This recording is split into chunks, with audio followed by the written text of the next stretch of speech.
नमस्कार। स्वागत है राजनीति के इस अखाड़े में। मेरा नाम है अजय सेतिया। मित्रों, मुझे तो इस खबर का बड़ी बेसब्री से इंतजार था कि सीबीआई कब सत्यपाल मलिक को सम्मन भेजती है। सीबीआई ने केस दर्ज किया था तो पूछताछ तो होनी ही थी। सीबीआई ने सत्यपाल मलिक को फोन किया और उनके उन आरोपों पर जानकारी हासिल करने के लिए समय मांगा जो वह लंबे समय से लगा रहे थे। जम्मू कश्मीर का राज्यपाल रहते हुए भी उन्होंने लगाए थे और वहां से राज्यपाल पद से हटने के बाद भी दर्जनों बार लगाए थे। उनका आरोप यह था कि अनिल अंबानी की रिलायंस कंपनी ने सरकारी कर्मचारियों को उनकी कंपनी से हेल्थ इंश्योरेंस करवाने के लिए उन्हें 300 करोड़ रुपए की रिश्वत देने की पेशकश की थी। वैसे सत्यपाल मलिक अपने ही उन आरोपों से अब थोड़ा थोड़ा पीछे हटने लगे हैं कि किसी ने कोई पेशकश की थी, लेकिन सीबीआई के पास उनके वे सारे पुराने भाषणों के वीडियो रिकॉर्ड मौजूद हैं जिनमें वह जाट सम्मेलनों में जाकर कहते थे कि संघ के एक बड़े अधिकारी ने उन्हें फाइल को क्लियर करने को कहा था। एक बार तो उन्होंने यह भी कहा था कि प्रधानमंत्री के करीबी लोग उनके पास जम्मू कश्मीर में दलाली का काम लेकर आए थे जिसमें उन्हें 300 करोड़ रुपए का ऑफर था, लेकिन उन्होंने फाइल क्लियर नहीं की थी। और जब उन्होंने जाकर के प्रधानमंत्री को बताया तो प्रधानमंत्री ने कहा कि ठीक किया। अब उन्हें बताना पड़ेगा कि वे प्रधानमंत्री के करीबी लोग कौन थे। शायद अब उन्हें याद नहीं है कि अक्टूबर 2021 में उन्होंने क्या कहा था। तब उन्होंने कहा था कि एक सचिव उनके पास 2 फाइलें लेकर आया था और उसने उन्हें बताया था कि ये संदिग्ध सौदे हैं, लेकिन एक फाइल की मंजूरी पर 150 करोड़ रुपया मिल सकता है और 2 फाइलें हैं तो 300 करोड़ रुपया आपको मिलेगा। मलिक ने यह भी आरोप लगाया था कि फाइलों की मंजूरी के लिए उन पर दबाव बनाया गया था। इस संबंध में वह कई बार उस समय के भाजपा के महासचिव राम माधव का नाम लेते रहे हैं, जिनके पास जम्मू कश्मीर का सरकार और पार्टी में तालमेल का प्रभार था। हालांकि राम माधव ने इन सभी आरोपों को सिरे से नकारा है और बकवास कहा है। अब उनके आरोपों की सीबीआई जांच शुरू हुई है तो उन्हें जांच होने देना चाहिए ना। ऐसा नहीं है कि जांच उनसे शुरू हुई है, उनसे शुरू हो रही है। सीबीआई जम्मू कश्मीर के कई अफसरों के घरों पर छापे मारकर कुछ दस्तावेज बरामद कर चुकी है, उनसे पूछताछ भी कर चुकी है। सीबीआई चाहती थी कि वह अकबर रोड के उनके एक दफ्तर में आकर के उनसे मिल लें और जो सीबीआई पूछना चाहती है वो बता दें, लेकिन सत्यपाल मलिक ठहरे भूतपूर्व लाट साहब।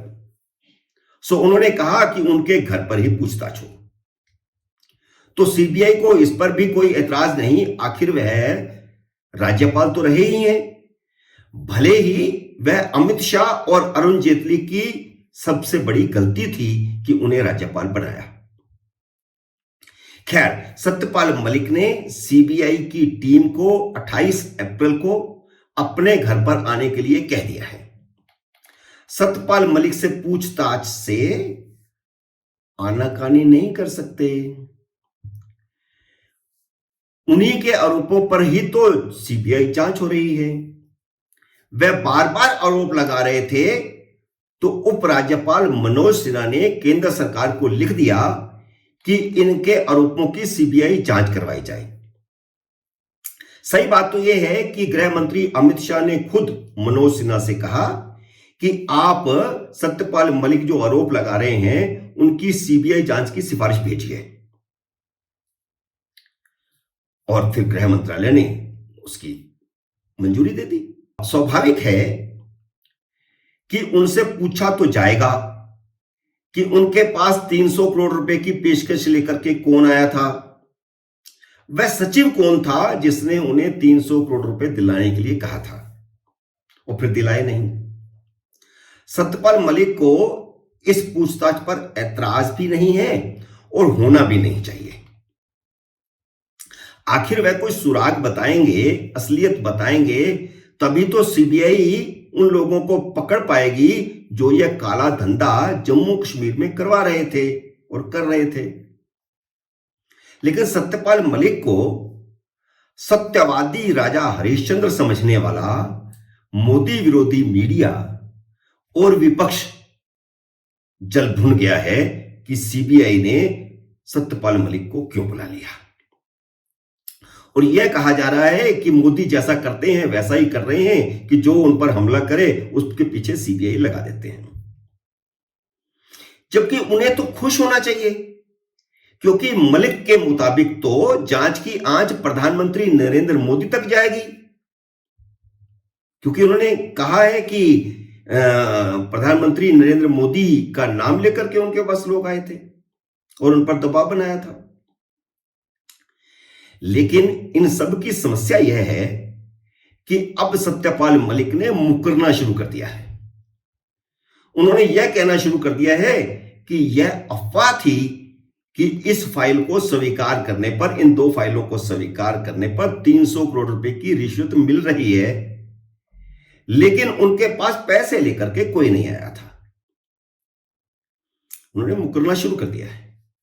याद है उन्होंने करण थापर को दिए इंटरव्यू में क्या कहा था? उन्होंने कहा था कि श्रीनगर के लाल चौक से उड़ी अफवाह भी शाम की खबर बनती है।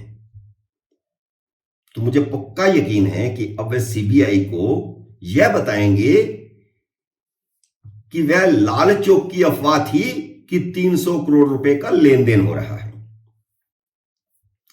असली कहानी यह है कि उन्हें कोई सूटकेस देने नहीं आया था, इसलिए उन्होंने उन 2 फाइलों को मंगवाकर नामंजूर किया था जिस पर पहले वह सहमति दे चुके थे। कांग्रेस की गोदी में बैठा स्वयंभू सत्यवादी मीडिया आरोप लगा रहा है कि मोदी ने उन पर इसलिए सीबीआई बिठा दी है क्योंकि उन्होंने करण थापर को इंटरव्यू दिया और उसके बाद कई रवीश कुमारों को इंटरव्यू दिया जिसमें उन्होंने मोदी पर कई तरह के आरोप लगाते हुए यह भी कहा था कि उन्हें भ्रष्टाचार से परहेज नहीं है, यानी नरेंद्र मोदी को भ्रष्टाचार से कोई परहेज नहीं है। इसके सबूत में उन्होंने यही उदाहरण बताया था कि जब उन्होंने नरेंद्र मोदी को बताया कि ऐसे ऐसे उनके पास 2 फाइलें आई थी जिस पर उन्होंने क्लियरेंस नहीं दी, तो इस पर मोदी ने सिर्फ यह कहा कि ठीक किया। उन्होंने कोई जांच नहीं बिठाई, गंभीरता से नहीं लिया। अरे महाराज, जांच तो आपको बिठानी थी, आप गवर्नर थे, आपके पास कोई रिश्वत की पेशकश लेकर आया था। जांच अब शुरू हो गई है ना, वही मोदी सरकार करवा रही है ना। तो देखिए आगे आगे क्या होता है। सत्यपाल मलिक अब बुरे फंस गए हैं। अब उनके सभी झूठों की पोल खुलेगी, इसलिए एक खास किस्म का मीडिया परेशान है, क्योंकि वह तो सत्यपाल मलिक को चुनावों में मोदी के खिलाफ ज्यादा से ज्यादा भुनाने की रणनीति बना चुका था, लेकिन चुनावों से पहले ही उनकी पोल खुल गई तो उनकी रणनीति का क्या होगा। मित्रों, देखते हैं जांच किस मोड़ पर पहुंचती है। आज के इस वीडियो में इतना ही। मेरे इस वीडियो को शेयर और लाइक कीजिएगा, और अगर आपने मेरे YouTube चैनल को सब्सक्राइब नहीं किया तो कृपया जाने से पहले सब्सक्राइब करते हुए अपना आशीर्वाद देते जाइए और घंटी का बटन भी दबा दीजिएगा, क्योंकि घंटी का बटन दबाने पर ही आपको मेरे अगले वीडियो की सूचना आएगी। मिलते हैं अगले वीडियो में, तब तक नमस्कार।